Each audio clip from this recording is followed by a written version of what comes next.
Normally, when you use a good melee weapon, it looks something like this, tearing through a group of enemies, ripping them to pieces one by one. If you build for melee influence instead, it might look more like this. But it's not as simple as just equipping it. Allow me to explain. I'm Nuke Engineer, let's solve a practical problem.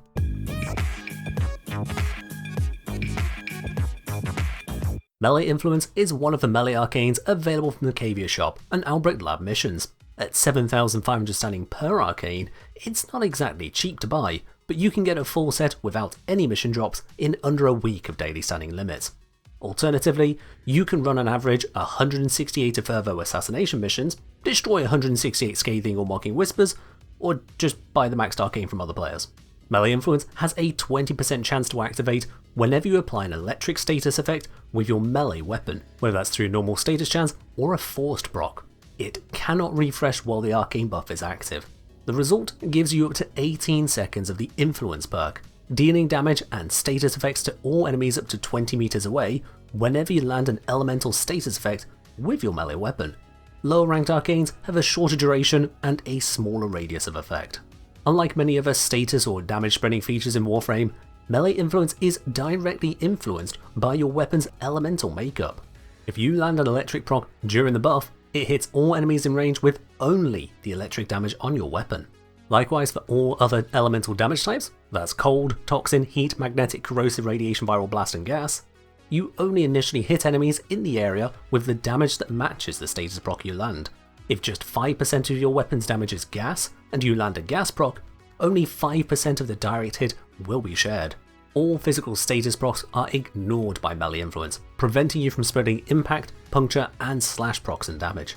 On spread, not only do you deal damage based on the triggering status proc, you'll also apply a guaranteed status effect of the same type to enemies in range. This is where it gets odd. For damaging status types, this won't use the damage of the influence hit to calculate their effect. Instead, they match the status proc damage you apply to your initial target, before damage reduction such as armor, while reapplying your faction damage multiplier. A quick refresher if you've forgotten, faction damage bonuses come from a few places. You can use smite mods on your melee, Rhino's roar ability, or the MR30 relay blessing for extra damage. If the target matches the faction, or you're using a universal faction buff, this applies your total faction damage multiplier to your direct hit.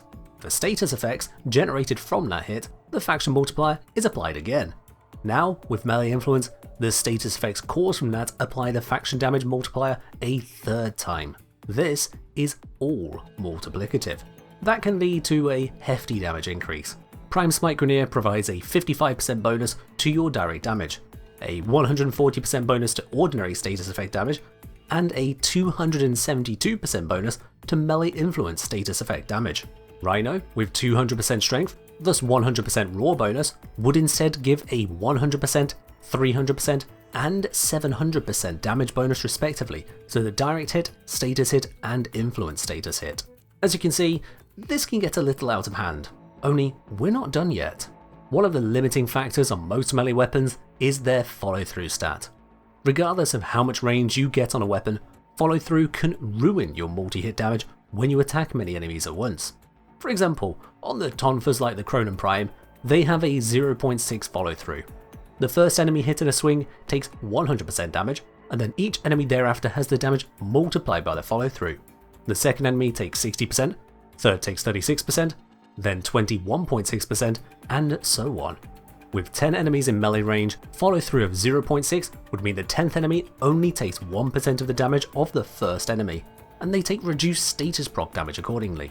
Your total status damage with procs on all of them will be 248% of what you deal if you hit just the one enemy.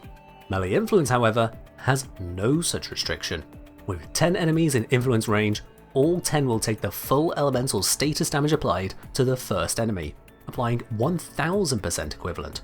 If you hit 5 enemies directly with that same 0.6 follow through and land an elemental proc on each, the status damage would total 2310% of what you dealt to just the first enemy before influence chipped in.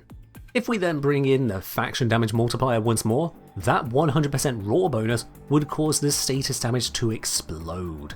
With 10 enemies in range of melee influence and hitting 5 enemies at once with the same 0.6 follow through, the total multiplier to status damage will be 4,381%, up from the paltry 231% without melee influence. Don't forget that this is elemental status procs, for which you likely will be leaning into electric, given that's what triggers the arcane in the first place. Electric status deals its damage to all enemies in a 3 meter radius, yet further amplifying this effect. There's no cooldown, there's no line of sight restriction, there's no weapon class limit. If you can consistently trigger and use melee influence, your weapon becomes a small but zero cost nuke. In order to get the most value out of this arcane, you want to be using melee weaponry with frequent strong electric procs. The more procs you land, the more often you trigger the arcane, and the more damage you have to spread. The obvious answer to this is the Xoris. It's a glaive with forced electric procs, meeting the triggering condition of influence with ease. You might want to build an initial combo approach like this setup here, feeding into the electric damage and doling it out in large bursts. It won't delete armored Xmas units on its own, so for those, just use literally anything else from armor strips to Parazon finishers. On its own, this is very powerful, though you can take it even further with a status primer on hardier enemies and the use of the mecha set to further extend the status sundering. But like I said, that's the obvious answer. Turning an electric AoE weapon into a more electric, more AoE weapon isn't exactly game changing. You might look to other special electric proccing weapons, like the Korumm. This somewhat forgettable polearm from Nama bounties has a unique blocking attack. It allows you to slam the weapon into the ground and potentially proc electric on nearby enemies. The upside is this permits you to use a non-electric setup, such as Heat Viral, and still trigger melee influence. The downside is that such a non-electric build requires you to spend a relatively long time on the slam, and then it might still need multiple slams to trigger. That's quite impractical for something you'll be doing every 18 seconds. The most broadly effective approach here is actually the simplest. A normal, effective, high status weapon equipped with normal, effective, high status electric bodying. You can do this with the Korumm for great results, or just about any good melee. Various incarnates will do the job, or older staples like the Kronen Prime. High base status chance, good attacks per second, and decent damage output is all you need. A special detail about melee influence is that although the effect is spreading melee damage, and the kills count as melee kills, the effect crosses Limbo's rift plane. Limbo can attack enemies safely in the rift to then hurt enemies outside the rift, and vice versa. Another tool in the Limbo main's toolbox to handle those interdimensional restrictions. Now, melee influence can feel less powerful than I've described here. If you don't use a faction buff of any sort, you won't get the absurd multipliers to status damage. It's simply a bad idea to skimp out on cubic scaling when it's available. At minimum, use a faction mod or a Riven with the right faction stat. More preferably, subsume high strength raw onto your setup or have an ally bring it. If you don't use a high enough status per second, you'll fail to both trigger influence and then capitalize on it. At a 20% activation trigger, it takes 3 electric procs to have a 50-50 chance of activation, and 11 procs to get above a 90% chance of activation. As you probably don't want to spend a long time waiting for the bonus to reactivate, aiming for at least 10 electric procs per second would be a good idea. This number should take into account status chance, stance speed, and multi-hit attacks. It's this electric per second demand which makes Xoris or weapons with weeping wounds so desirable. Lastly, if you don't have high enemy density, it doesn't matter how good your AoE is. You can't hit dozens of enemies if they simply aren't in range, or worse, don't exist.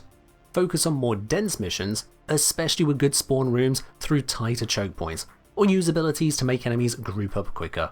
All told, melee influence acts much like Corvix's core ability rotation.